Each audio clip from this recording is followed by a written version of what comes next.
Osiris said. In the name of Jehovah, peace to you. To which Daveas replied, No, in the name of Apollo, who I am. How dare you approach, except to crawl on your belly? For 400 years the honor of my kingdom has been revered by all visiting gods, but you come as a barbarian. Down, wretch, before I have you bound and cast in prison. Osiris said. Why should I, Sire, not come before you, O Daveas? Behold, the Great Spirit, Jehovah, created the whole universe for his sons and daughters. By what right have you usurped a portion? And from what source comes your authority to bid me kneel to you? But if you can show me where you have one just claim to enslave these people, rather let your argument run there, for I have come in the name of the Father to liberate them, so that they may be prepared for the second and third resurrections. Daveas said. Do not think that I, Daveas, have neglected to prepare for rebellious gods like you, O Osiris. Behold my millions of subjects. What is your handful? I tell you truly, I have prisons large enough to hold you and your hosts. Neither flatter yourself that I am ignorant. For 200 years I labored in the so-called resurrections. I made myself a slave to the multitude, giving all my labor and time. Then I saw my folly, and so built a third resurrection myself. This is, therefore, my lawful kingdom. Moreover, I tell you to your face, you wretch, there is no higher heaven than mine. Neither do you come from a heaven as great as mine. But having great self-conceit, you have come for mischief.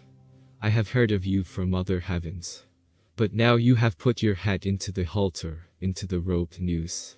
Seize him, this is Sire, my marshals, you marshals of Daveas. Seize him and his hosts. Cast them into prison. Osiris did not speak, but raised his hand upward in the seventh sign, and suddenly his hosts cast forth sheets of light brighter than the sun. Daveas stood back frightened, and his marshals fled. Presently, Osiris, with 1,000 attendants, stepped forth in flames of light, and went up into the capital and surrounded Daveas, the usurper, but did not touch him. And now the fire ship of Osiris was illumined, and lo, look, the sentinels of Daveas' council broke and fled. Immediately after which, Osiris spoke, saying, Hand of your hand, O Jehovah, voice of your voice, overturn this house and throne of Daveas. And, behold, the light of the upper heavens rested in Osiris' palms, and he struck the house and the throne, and they tumbled over like straw before a hurricane. Alone stood Daveas, the evil god, half speechless and half blinded by the great light of Jehovah. Down, down, said Osiris, to the walls and temples of the city.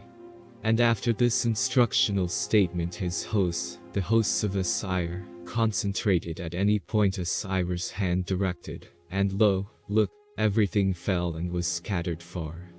Meanwhile, the officers of Daveas fled in all directions, except those who were overcome by the light, and these fell and buried themselves amid the rubbish.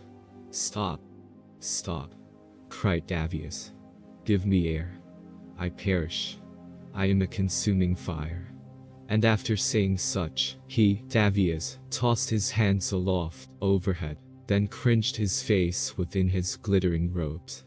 And now Osiris called forth thunder and lightning, and sent shafts through, and over, and about the whole plateau of Vibrage, and the din and roar confounded all the 800 million souls, so that they ran no farther, but stood and waited, watching for what would happen next.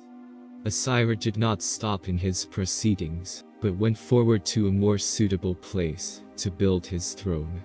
Jehovah, Almighty, he cried, elements of your elements, O Father, found here a throne for your Son. And even so this request, was accomplished, for while his words, the words of Osiris, went forth, the elements rose to do his will, and there arose a most excellent throne, strong and adamantine, which is to say diamond-like, on which Osiris ascended.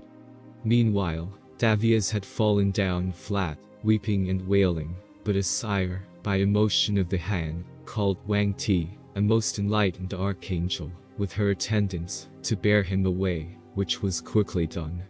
Quickly now the place was cleared, and with pillars of light as brilliant as an arc in the Etherian firmament, the hosts of Osiris fenced around a sufficient space for a city of 1,000,000,000 souls. Now Osiris appointed Clesta to be dawn goddess, and he gave her a council of 50,000 Etherians. Outside of the walls of the pillars of an eye of spiritual fire were Daveas and his 800 million subjects in dire confusion. Wang Ti, the archangel, said to Daveas, "O Daveas, in your own falsehood you are favored to free yourself a while, to organize a new kingdom, but in holiness, and then return and command obedience from this smothering host. Behold, you have taught them to believe you are Apollo. Say to them now, I, Daveas, am not Apollo. I have been false." Daveas madly replied, "Never. Jehovah and his kingdoms be accursed forever. You strange spirits come from far-off kingdoms to despoil and overturn the most righteous place in heaven. Are Jehovah and his servants destroyers?" To which Wang Ti replied, "This is no time for argument. See here these countless millions. If I, Wang Ti, and my attendants withdraw from you, O Daveas, you will be as one drowned amid this sea of ignorance and horrid smells. Assume at once, for pity's sake, to purge yourself of your lifelong falsehoods and treacherous tyranny. Announce yourself as Daveas, as you are, and I, Wang Ti, can save you." Daveas rudely thrust her, Wang Ti, aside, saying, "Never. I, Daveas, acknowledge to no one. If there is a higher heaven, I will ascend there as I am, Apollo." "Apollo," Wang Ti said. "Do not put me, Wang Ti, off, in Jehovah's name. Remember what you, O Daveas, are, and from the little you have seen, how powerless you are before omnipotence, before Jehovah. Your fate is like that of all dictators on the verge of a chasm of horrors." But at this statement, Daveas did not wait to hear her, Wang Ti, further, but proclaimed aloud, "Apollo, Apollo," and stood aside. Presently his former officers, the former officers of Daveas, rushed to him, and with that came the sea of millions of spirits, unorganized, unwashed, unfed, frightened and mad, for love of the name Apollo, the meaning of which they did not know, and they became as a knot of serpents, entwined around the central figure, Daveas and his officers. And in the terrible brawl not one voice could be distinguished from another. And the outer extreme pressed inward, on every side, and presently the 800 million subjects resembled a ball, a knot of darkness, with a dull and rumbling moan within, and fearful clamor on the surface, from which horrid smells issued in all directions. Wang Ti and her attendants hastened back to the throne of Osiris, son of Jehovah, to tell what had happened. Osiris said, "What shall I, Osiris, do, O Father Jehovah?" Then the light of Jehovah came, and Jehovah spoke, saying, "Consider my creation, my son. I, Jehovah, made the young child to fall with few bruises, but the full-grown man falls heavily. Shall I make a separate rule to favor kings and queens on earth, and false gods in heaven? No, truly. Behold, I will make of Daveas an example in heaven, and on earth also. Because he has spurned his own name, so will I make both angels and mortals to curse and shun the name, Daveas, which by Hindu scriptures is interpreted as Daveas, pronounced as Daveas by natives of India, and changed to Darius by inhabitants of Persia, Persia." Osiris said, "Proceed with my kingdom, in the name of the Father, Jehovah. Let Daveas rest a while as he is." After that, Osiris departed, taking the remainder of his hosts with him in his fire ship, and he went to a heavenly place to the westward, where Ceres was, being a false god, with 10 million slaves, and Osiris destroyed Ceres' kingdom also. Next, he, Osiris, went to a heavenly place in the north, where Raka, a false god, had 70 million slaves, and Osiris destroyed his kingdom also, liberating his slaves, and putting a guard over Raqqa. So in that way of destructive liberation, Osiris traveled throughout Atmospheria, demolishing all the heavenly kingdoms of the false gods, of whom there were, in all, 780. But many of them had less than 1,000,000 subjects.